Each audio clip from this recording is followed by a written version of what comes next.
अरावली मामले पर supreme court में आज अहम सुनवाई हुई। सुप्रीम कोर्ट ने अपने ही 20 नवंबर के दिए निर्णय पर स्टे लगाने का काम किया और इसके साथ सुप्रीम कोर्ट ने केंद्र और राज्य सरकारों को भी नोटिस जारी किया। अरावली हिल्स की परिभाषा को लेकर लगातार उठ रहे विवाद के बीच में सुप्रीम कोर्ट ने आज इस मामले पर स्वतः संज्ञान लेकर सुनवाई की। सीजेआई सूर्यकांत की अध्यक्षता वाली 3 सदस्यीय बेंच ने इस मामले पर सुनवाई की। फिलहाल इस मामले की अगली सुनवाई 21 जनवरी 2026 को होगी। इस बीच सुप्रीम कोर्ट की तरफ से एक उच्च स्तरीय कमेटी बनाने का जो ऐलान है वो भी जो है किया है और उसके साथ साथ केंद्र सरकार और जो अन्य राज्य सरकारें हैं उनको भी इस मामले पर नोटिस जो है जारी किया। आपको बता दें कि पिछले दिनों जिस तरीके से सुप्रीम कोर्ट का फैसला निकलकर सामने आया था, जहां पर जमीन से ऊंचाई 100 मीटर या उससे अधिक होगी तभी अरावली पहाड़ी माना जाएगा, या फिर 500 मीटर के दायरे में स्थित 2 या उससे अधिक ऐसी पहाड़ियों को मिलाकर अरावली रेंज की श्रेणी में रखा जाएगा। ये जो है मामला निकलकर सामने आया था और इसके बाद से हम देख रहे थे कि लगातार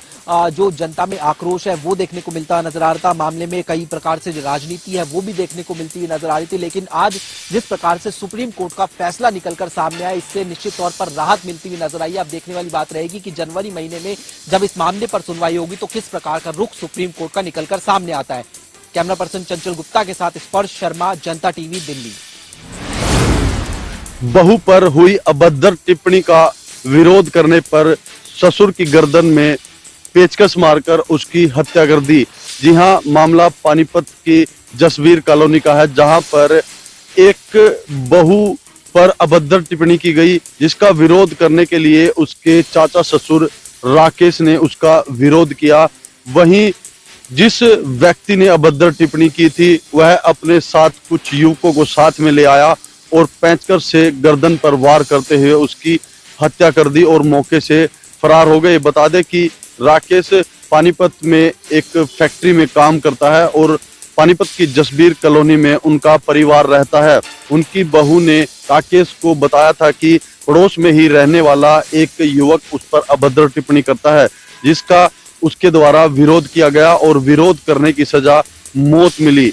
वहीं पुलिस द्वारा मामला दर्ज करके जांच शुरू कर दी है। मृतक के शव को पोस्टमार्टम के लिए पानीपत के सिविल अस्पताल के शवगृह में रखवा दिया गया है। पानीपत से जनता टीवी के लिए अनिल सैनी की रिपोर्ट।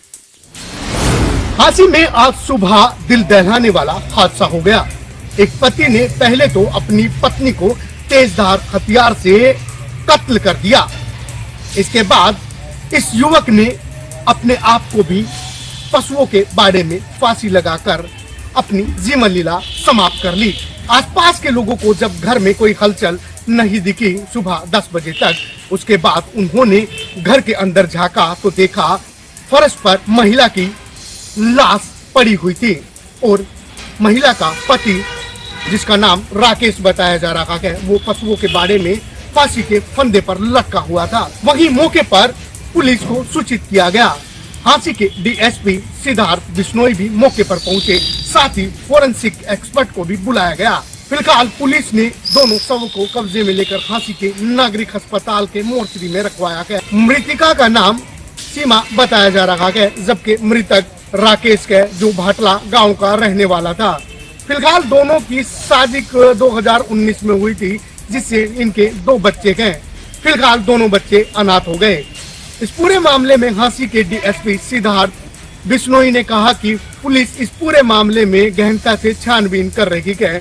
क्या है पूरा मामला, पोस्टमार्टम रिपोर्ट के बाद ही पता चलेगा। फिलहाल कई टीमें इस मामले में पुलिस ने दौड़ा दी है। जनता टीवी के लिए हांसी से मनराज सिंह। कहिवा में आज सुबह से ही घना कोहरा छाया हुआ है। सुबह से विजिबिलिटी भी लगभग 0 है। मौसम विभाग ने जिला कुरुक्षेत्र के लिए ऑरेंज अलर्ट जारी किया है। कोहरे के कारण यहाँ जनजीवन अस्त व्यस्त है। लोग अपने घरों में दुबकने को मजबूर हैं। वहीं हाईवे पर भी कोहरे का असर देखा जा सकता है। जहाँ वाहन रेंग रेंग कर चल रहे हैं, वहीं कोई भी हादसा होने की संभावना बनी हुई है। हालांकि प्रशासन द्वारा एडवाइजरी जारी की है कि जरूरत पड़ने पर ही घर से बाहर निकलें। जनता टीवी में आपका स्वागत है।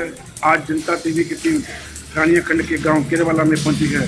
यहां पर पुलिस द्वारा, प्रशासन द्वारा लोगों को एडवाइस दी जा रही है कि 2 पहिया वाहन व गाड़ी बिल्कुल धीरे चलाएं।